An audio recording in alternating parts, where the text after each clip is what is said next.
de bem.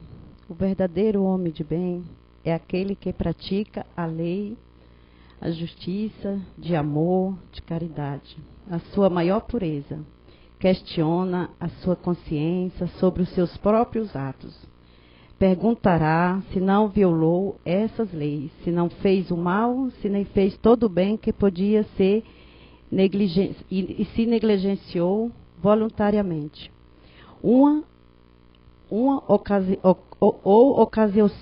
Ocasionou o seu útil, se ninguém tem queixa dele, enfim, se fez aos outros tudo o que gostaria que lhe fizessem. Não tem nem ódio, nem rancor, nem desejo de vingança. A exemplo de Jesus, perdoa, esquecer as ofensas é apenas se recordar dos benefícios, pois sabe que será perdoado, conforme perdoou. É indulgente para com as fraquezas dos outros, porque sabe que nele mesmo precisa de indulgência. E se recorda das palavras do Cristo, que aquele que tiver sem pecado, que lhe atire a primeira pedra. Não se satisfaz em procurar os defeitos dos outros e nem colocá-los em evidência. Se há necessidade de obrigar a fazer isso, procura sempre o bem, que possa atenuar o mal. Estuda as suas próprias imperfeições e trabalha sem cessar para combatê-las. Emprega todo aos seus esforços para poder dizer no dia seguinte que nele há algo de melhor do que no dia anterior. Não se exalta a si mesmo e nem os seus talentos, à custa do outrem. Ao contrário, aproveita todas as ocasiões para ressaltar as qualidades dos seus outros. Não se envaideça da sua riqueza e nem das suas vantagens, nem das suas vantagens pessoais, pois sabe que tudo o que lhe foi dado pode ser retirado.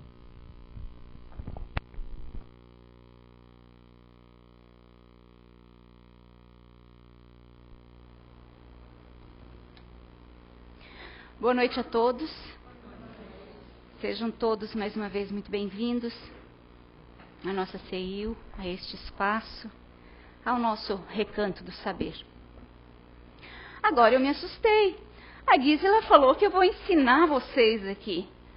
Nossa, isso é uma responsabilidade maior do que eu assumi ao subir aqui, ao aceitar esse tema. Mas enfim, vamos passar aquilo que a gente sabe, aquilo que a gente aprendeu. E realmente, isso foi só uma brincadeirinha, né? Eu espero que o que eu tenha aprendido tanto nos estudos agora, quanto no aprendizado que eu tive com relação ao tema que a gente vai falar hoje, que a gente vai abordar hoje, que eu auxiliar vocês, 1, 2, já vai ser, para mim, já vai ser de muita felicidade. Bom, assumimos o compromisso, a responsabilidade, diante dos estudos, de responder para vocês se o Espiritismo transforma a nossa moral. E a primeira pergunta seria: o que é moral? Porque eu posso estar falando do meu comportamento, da minha visão, mas nós não podemos esquecer também da moral cultural. Né? Quando se fala em moral cultural, eu vou citar alguns exemplos só. Em Santa Catarina, em termos de moral, nós mulheres não podemos ir à praia e praticar o nudismo. Nem o topless, que seria tirar a parte de cima do nosso biquíni, né? E expor os nosso seio. Não podemos. Isso vai contra as regras morais da sociedade. Isso é uma questão cultural para nós. Nós podemos falar daquele biquinizinho bem pequenininho, né? Mas não podemos ficar nua. Quer ficar nu? Tem um espaço específico lá, resguardado para você ir. Isso é uma questão moral, cultural, que nós temos aqui. No entanto, Nós vamos ao Rio de Janeiro e lá é normal.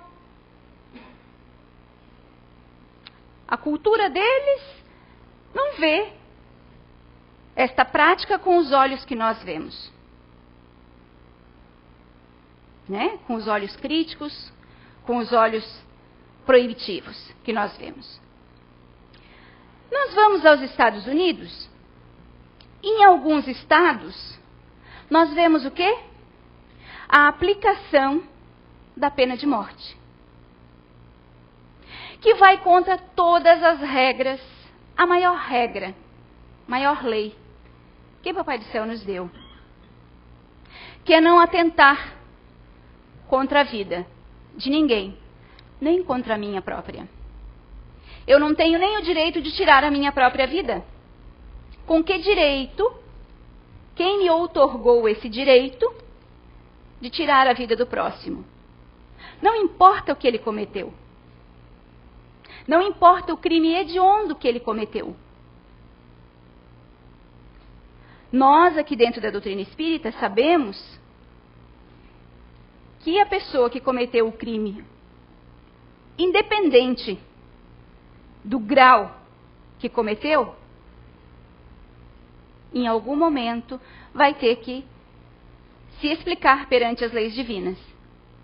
Vai ter que resgatar esse débito. Né? Vai ter que quitar essa conta. Então não cabe a nós. Deus não nos outorgou ser juiz do outro, independente do grau do crime que ele cometeu. Porém, em alguns estados lá neste país, esta lei se faz cumprir. É cultural. E lá para eles, está tudo bem? Vamos para o Oriente e lá nas Arábias, por lá, a gente sabe que o homem pode ter, não vou nem citar quantas, porque eu sou capaz de errar, mas pode ter várias mulheres. O que para nós, a nossa lei social aqui, não permite. É um pecado? É crime? Não é assim? Como fica? Só citando esses, vocês devem conhecer alguns outros. Como fica a moral, então? Como se cobra a moral dessas culturas? De antemão eu vou responder para vocês. Isso é uma questão de atraso, assim como temos cada um de nós os nossos graus de evolução. Um está mais adiantado que o outro, nós aqui mesmo onde nós estamos. Assim é com as culturas, né? E a resposta para esse está aqui, que essa é uma resposta universal. Mas para essa questão cultural, vamos responder com uma frase de Allan Kardec. Quando ele diz que com o Espiritismo, a humanidade deve entrar numa nova fase, a do progresso moral, que é sua consequência inevitável. Então, em algum momento, vamos ter que mudar toda essa cultura. Ok. Esclarecendo isso, vamos falar de nós, da nossa moral, que no momento é o que mais nos interessa, não é? É o nosso lado pessoal, é a nossa busca, é o querermos ser felizes, é o querermos ser melhores, é o querermos caminhar na retidão, é fazer com que a nossa caminhada se torne mais fácil aqui, diante de tantos problemas que estamos envolvidos e inseridos em nossa comunidade, em nossa vivência, no nosso trabalho, na nossa família. Como acertar isso tudo? Como caminhar mais assertivamente? Aí, quando falamos de moral, o que é a moral, então, para nós? Lembrando o que a Maria leu, isso tudo quer dizer moral. Quando não tivermos mais nada desses vícios, desses condicionamentos Quando nós conseguirmos olhar para o próximo e pensar que, primeiro nele, que eu não gostaria que fizessem comigo, então eu não vou fazer com ele, né? Quando a gente conseguir fazer isso, então nós chegamos numa moral adequada, na moral da qual nos é pedido perante as leis universais. Ok. Isso é moral. É não termos mais aqueles defeitos. É não termos mais egoísmo, é não termos mais orgulho, vaidade, que muitas vezes nos atrapalha. Não estamos falando daquela vaidade que a gente confunde, né, com a vaidade de querer estar bem arrumada, bem limpinha, bem bonita, né, ou bonito, bem apresentável. Não estamos falando disso. Estamos falando de uma vaidade que nos torna egocêntricos, que nos torna seres humanos querendo estar à frente do outro, querendo nos sobressair ao outro. Quando não tivermos mais interesse na nossa caminhada, porque muitos de nós, sim, somos movidos a interesses pessoais, onde eu não me importo de puxar o teu tapete, onde eu não me importo de passar por cima de você para conseguir aquilo que eu quero. Onde quando eu faço amizade com você, eu fico pensando assim, no que eu posso adquirir, no que vantagem eu posso levar com essa amizade. E assim somos nós. Uns mais com orgulho, outros mais com egoísmo, outros mais com a vaidade, outros mais com o interesse. Ninguém é perfeito. Todos nós trazemos muitos vícios, muitos condicionamentos do passado, de outras existências. E aí é justamente disso que nós vamos falar mais abertamente. Diante desses vícios, diante desses condicionamentos que nós trazemos, onde entra o Espiritismo? Como ele nos auxilia? Como ele transforma a nossa moral? E se nós voltarmos atrás um pouco no tempo, nós vamos ver que nós fomos trazidos para este mundo porque era na matéria que nós vamos conseguir vencer esses defeitos, ou esses vícios, ou esses condicionamentos, como queiram chamar. Segundo o Papai do Céu, é na matéria que nós vamos conseguir, através do esforço, através da convivência, através da luta, para eliminarmos esses vícios. Mas e aí? Como é que eu faço essa caminhada? Fui colocada aqui, como eu encaro isso, como eu vejo isso, como eu analiso, como eu reconheço. Aí vem em determinada época, como nós nunca estamos desamparados, em nenhum momento de nossa caminhada, em determinada época ele manda o filho dele, Jesus, para mostrar na prática para nós o que é ser humilde, o que é o amor ao próximo, o que é ser caridoso. E Jesus veio e nós fizemos o quê? Nós compreendemos ele, nós aceitamos, nós colocamos em prática hoje suas leis, os seus ensinamentos. Nós o matamos. Seus próprios irmãos o julgavam louco, né? Porém, quando ele morreu, ainda assim não nos abandonou. O que ele disse? Ainda pediu ao Pai que nos perdoasse, porque não sabíamos o que fazíamos. E mais que isso, ainda nos prometeu que não nos deixaria sozinhos, que nos enviaria um consolo, algo para nos sustentar, para nos dar forças para caminhar. Quem sabe mais esclarecedor do que ele pôde ser, ele nos prometeu o Consolador. que a gente chama hoje de o Consolador Prometido, né? Como veio o Consolador? Como o Consolador chegou até nós? Claro, não vamos entrar em detalhes, tudo muito bem preparado. Em determinada época também, em meados de 1800, vou falar com as minhas palavras, Allan Kardec foi chamado pela espiritualidade e vamos mandar, os espíritos superiores resolveram que era hora de nos mandar o Consolador Prometido. Ou seja, todo o conhecimento que o Espiritismo nos traz. Allan Kardec compilou todas as informações.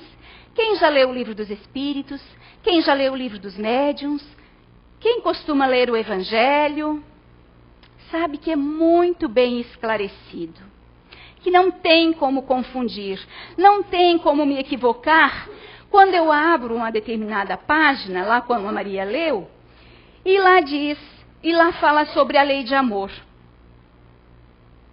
E lá fala esclarecidamente como nos tornarmos um homem de bem. Ou o bom espírita. Tudo explicadinho. Não tem como nos equivocarmos. O que acontece é que nós fechamos os olhos para esses ensinamentos. Muitos de nós não querem entender. Será que não estamos preparados para entender ou não queremos realmente entender? Porque se nós formos entender mesmo, nós vamos ter que deixar de lado muitas coisas erradas ou muitos condicionamentos que são errados, são equivocados, mas que é mais fácil de seguir, que é mais fácil de fazer. Então, Allan Kardec vem lá, compila todos esses ensinamentos e nos é apresentado o Espiritismo. Com esse nome, então. Mais do que isso, mais do que só codificar, escrever, deixar escrito para nós todos os ensinamentos, o que nós deveremos fazer? Por quê? Esclarece por que eu tenho que passar por isso. Por que eu tenho que passar por aquele problema? Por que eu estou aqui? Isso é um grande consolo para nós. Porque eu sei por que eu estou passando por essa dificuldade. Ou deveria saber, né? Eu sei que se eu fizer desta forma, eu não vou contrair outros débitos. Eu vou estar evoluindo. E também através deste conhecimento, se eu pôr em prática, vai ficar muito mais fácil quitar os débitos antigos, dos quais eu também vim aqui para resgatar, como a gente... É tão forte falar resgatar, né? Mas são os débitos, assim como nós adquirimos débitos aqui na sociedade, lá na loja, né? São os débitos que nós adquirimos, que nós contraímos durante as nossas existências para com os outros. Então não vamos nem falar para com os outros, para com as leis divinas. Porque se eu fiz para você, eu fiz o quê? Eu burlei uma lei universal. Eu contraí um débito para com ela. Em algum momento, eu vou ter que quitar esse débito. Mas para mostrar que isso era verdadeiro, tão verdadeiro, nós ainda tivemos os fenômenos para comprovar a veracidade desses ensinamentos, desse conhecimento. Estamos tendo até hoje. Vou dizer eu, não acredita quem não quer. As provas são incontestáveis de outras existências, de que nós já vivemos. Prova maior do que o que a gente está tendo agora. Essa comunicação que a gente está tendo dos espíritos já desencarnados, nossos entes queridos. Quantos de vocês já não receberam uma prova disso?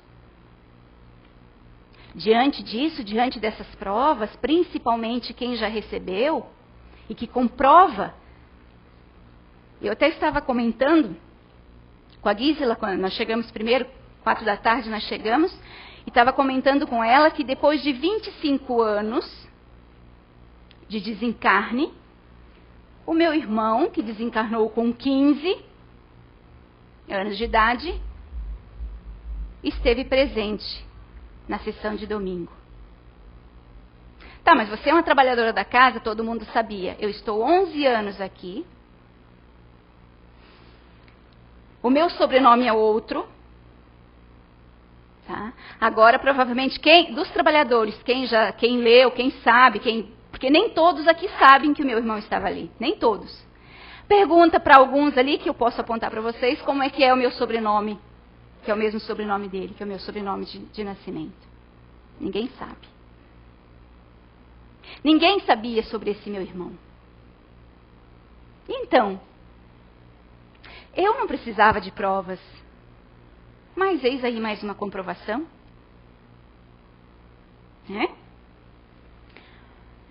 Então, nós temos mais do que a comprovação de que sim, que nós já tivemos outras existências e que aqui é só uma passagem.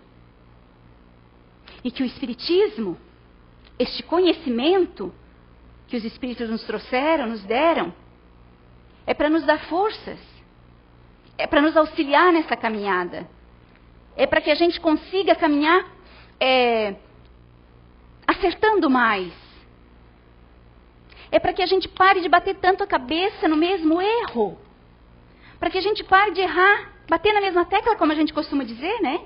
E errando novamente ali, e vindo numa nova existência, com o mesmo probleminha, com o mesmo condicionamento, com o mesmo vício.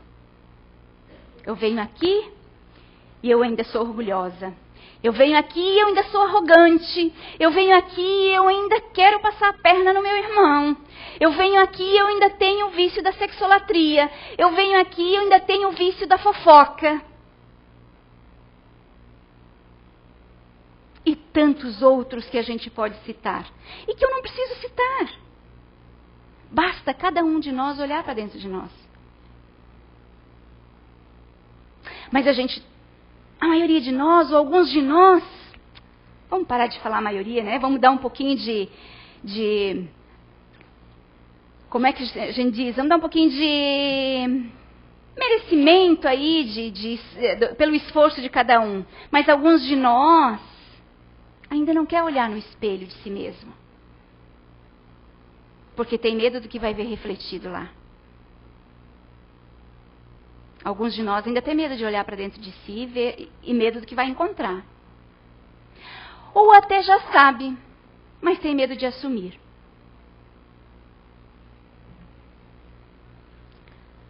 Então nós temos todo esse conhecimento aí. Mas como pôr em prática?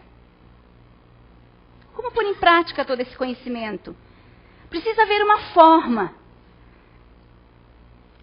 com que facilite, com que a gente perceba esses vícios, esses condicionamentos ainda dentro de nós. Sim, existem várias formas de a gente perceber isso, de a gente se olhar. Já dizia um sábio da antiguidade: conhece-te a ti mesmo. Então é necessário, o Espiritismo nos diz que é necessário o autoconhecimento. Eu preciso me conhecer para poder fazer uma reforma em mim mesma.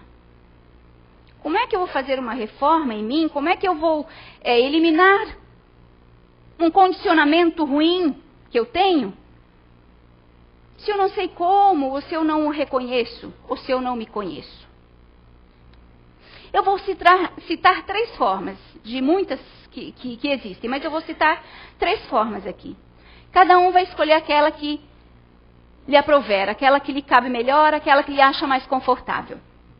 E eu vou começar com um conhecimento que o cientista Zé Araújo, depois de 20 anos de pesquisa, compilou nesta obra, Arqueologia do Ser.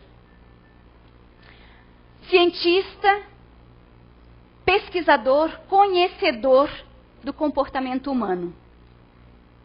Ele nos traz nessa obra, e nós aplicamos aqui, porque ele costuma dizer para nós que casa de ferreiro não pode ter espeto de pau. Tem que ser utilizado. Se a gente tem a ferramenta, é para ser utilizada. Se nós temos este conhecimento do Espiritismo, é para ser aplicado em nossas vidas. Se eu tenho o autoconhecimento, o conhecimento do meu comportamento, o qual ele descreve ali, eu tenho que aplicar, gente, senão é aquele ditado, pérolas jogadas aos porcos. Então, não me adiantou nada o conhecimento. Então, não adianta nada vocês virem aqui. Me desculpe falar isso. Não adianta nada se não for aplicado. Para quê? Ou existe alguém aqui dentro... Claro que vocês não vão se apontar, né, gente? Ou existe alguém aqui dentro que só vem aqui para ouvir, tomar o passezinho lá, tomar a sua aguinha fluidificada e vou para casa... E eu toco a minha vida lá em casa normalmente, como eu sempre faço. Desculpe, gente. Está perdendo tempo. Ai, tempo precioso. Tempo que lhe será cobrado. Conhecimento que você adquiriu aqui, ou lá na outra casa, ou lá na sua igreja, que lhe será cobrado se não for posto em prática. Porque senão não venha. Não perca seu tempo. Fique em casa, fazendo as suas coisas, maquinando, de perna para o ar. Venha para cá e aproveite esse tempo. Pegue um pouquinho do que eu estou dizendo aqui, do que o outro palestrante sobe aqui e fala. Pegue um pouquinho para você. Tem que caber, é impossível. É impossível não caber para alguém, porque senão a espiritualidade já tinha dito não. A Beatriz nem cabe lá o assunto que ela vai falar, ou ela não consegue passar, penetrar a mente e o coração, fazer despertar no coração de alguém este conhecimento. Então, eles próprios me eliminam lá da tabelinha quando é feita. E existe isso, gente. Tá? Façam isso. Coloquem em prática aquilo que vocês já conhecem. É necessário. O prejuízo é de cada um particularmente. Depois deste conhecimento que faz com que eu me veja, com que eu reconheça em mim os meus defeitos, ou é mais bonito falar os meus condicionamentos, né? Ou as minhas inabilidades. Fica mais bonitinho, menos pesado. Quando eu consigo me ver dessa forma, neste comportamento que ele descreve, depois de tantos anos de pesquisa e buscando dali, de dentro de cada um de nós, ele não teorizou isso a esmo, ou desse ou daquela obra. Estudou muitas obras, sim. Descartou muitas obras. Aproveitou o que podia. Mas o conhecimento maior, ele buscou dentro de cada um de nós. E fechou. Então vamos lá. Vamos auxiliar a humanidade. E eis uma obra magnífica. Através dessa obra, no meu comportamento, avaliando o meu comportamento, eu consigo ver o meu passado.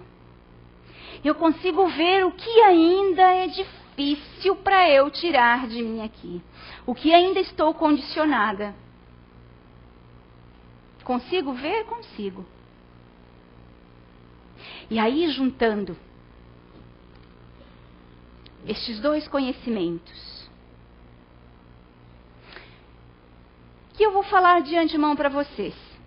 antes de ir para o próximo, para a segunda forma de autoanálise, de autoconhecimento. Eu falei para vocês que há 11 anos eu estou nesta casa. E não pensem vocês que é fácil estar aqui. Eu estou aqui porque sou teimosa, tá? Sou teimosa. E descobri que eu sei o que eu quero para mim. Descobri que eu não quero perder esta encarnação. A gente ainda falava sobre isso hoje à tarde. Eu não quero vir numa próxima para corrigir os mesmos erros desta, nas quais eu tive a oportunidade nesta.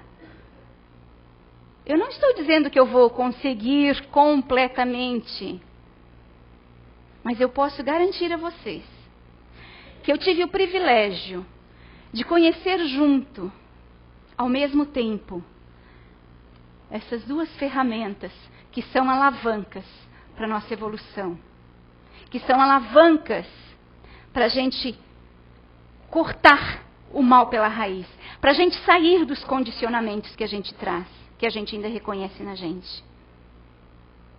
Eu posso dizer que eu tive esse privilégio de ter os dois juntos. Porque o que aquele conhecimento lá mostrava de mim, me expunha para mim mesma, que eu conseguia me enxergar, esse aqui me dava forças para a caminhada. Esse aqui ainda comprovava muito. Esse aqui ainda comprova muito dos meus vícios, dos meus condicionamentos ruins ali. Mas esse aqui me dá a garantia de futuro melhor. E eu paguei para ver.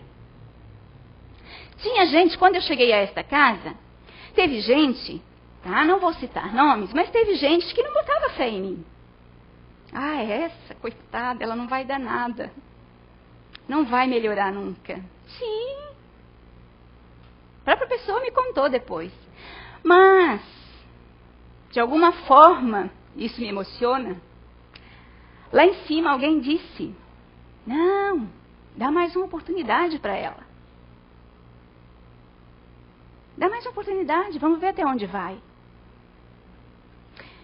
Por que eu estou falando isso? De ver que ela não vai dar nada? Ou dá mais uma oportunidade para ela?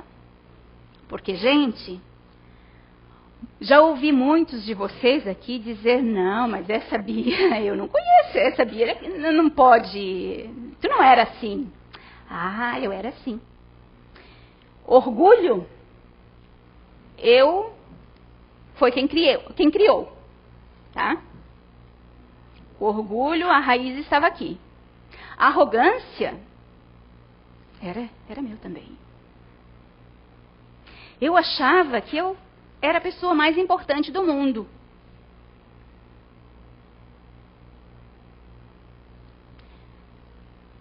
Conheci essa casa, tá?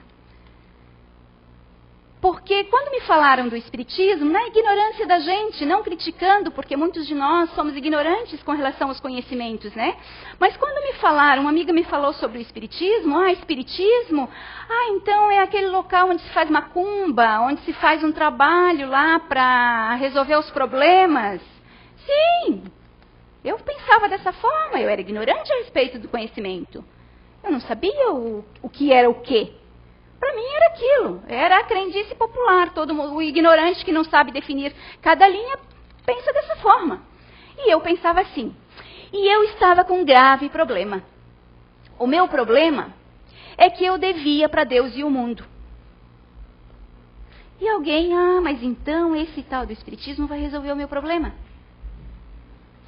Quantos de vocês não chegaram no Espiritismo pensando dessa forma? Ou já não foram lá onde faz esse tipo de trabalho, no local onde faz esse tipo de trabalho, pensando que vai resolver o seu problema dessa forma. O seu problema financeiro, não estou falando nem de problema amoroso, nem disso, daquilo, do seu financeiro mesmo. Gente, hoje eu sou obrigada a rir de mim. Não que eu não compreenda aquele que ainda está na ignorância como eu estive. Mas hoje eu percebo, eu olho para trás e penso, que engano, que coisa mais... O que é a falta do conhecimento, né? E aí eu vim aqui, achando que aqui iam fazer um trabalho e as minhas dívidas iam evaporar. Nada, gente. Nem ia evaporar e nem ia cair, ninguém aqui ia fazer milagre, ia cair dinheiro do céu para pagar as minhas dívidas, não. Eu vim descobrir que se eu devia, foi porque eu quis. Ninguém me obrigou, ninguém me colocou uma arma na cabeça e disse, você vai ter que fazer essa dívida. Se eu devia, se eu acumulei dívidas, foi por quê? Porque o meu orgulho era grande, porque a minha arrogância era tamanha, era gigantesca. E eu achava, como muitos equivocados por aí, que eu tinha que ter. Que a minha imagem é que contava. Porque muitos de nós também vivem sobre a imagem, né? A imagem prevalece, muitos de nós. Que engano espiritual. Só atrasa a nossa caminhada. E aí, através deste conhecimento e daquele que me mostrou o meu comportamento, onde estava o meu orgulho, que era através do meu orgulho, esse me mostrou que ninguém ia pagar as minhas contas, não. Que o débito que eu contraí, eu teria que quitar. Aí agora sim, eu vou dar uma receitinha. Tá? E eu vou dizer que eu vou dar essa receitinha, porque eu já dei para uma pessoa íntima, uma pessoa da família, que passou pelo mesmo problema que eu, não pelo orgulho, ela não passou pelos condicionamentos que eu tive, por outros motivos. Mas ela usou a receitinha e também valeu para ela. Então, se você aplicar, ela funciona assim. Eu tive que pisar no meu orgulho, ó, amassar bem ele, tá? Essa é a receitinha. Ligar para os meus credores e negociar. Sim, porque o meu orgulho não deixava nem eu atender o telefone, né? Imagina, se eu vou dizer que eu não tenho como pagar. Eu consegui. Eu consegui vencer o orgulho, vencer a arrogância. Que muitos de vocês, às vezes, quando eu falo assim, não, você não era assim, eu era bem pior. E se eu conseguir, é isso. O importante é isso. Se eu conseguir vencer essas questões que são, parece que tem raízes fortes, que são o que mais tem raízes fortes na gente, qualquer um consegue. Basta querer. Tem que querer. Não é aquele querer assim, mas eu queria tanto, mas eu não consigo. Não. Lá no Livro dos Espíritos diz, tá? Que na maioria de nós, ainda falta força de vontade. O verdadeiro querer. Que muitos de nós só fala da boca para fora que quer. Mas que quando a gente quer mesmo, quando a gente sabe o que quer pra gente, a gente consegue. E a gente vence barreiras. E quando eu digo para vocês, a dificuldade de estar aqui dentro, é porque essa é uma casa de conhecimento, disciplina, tá?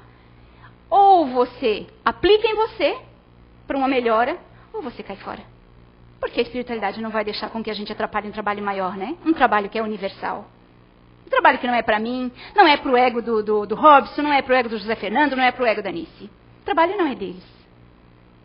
O trabalho não é dessa equipe que está aqui. O trabalho é universal, o trabalho é do Cristo. E se a espiritualidade está contando conosco e dando essa oportunidade para a gente estar aqui, então aproveite a oportunidade. E se corrija. Porque senão a gente acaba sendo eliminado naturalmente. Nós acabamos nos perdendo por nós mesmos. Não é fulano que diz, você está fora. A gente acaba se perdendo por nós mesmos, pelos nossos defeitos mesmos. Segunda forma.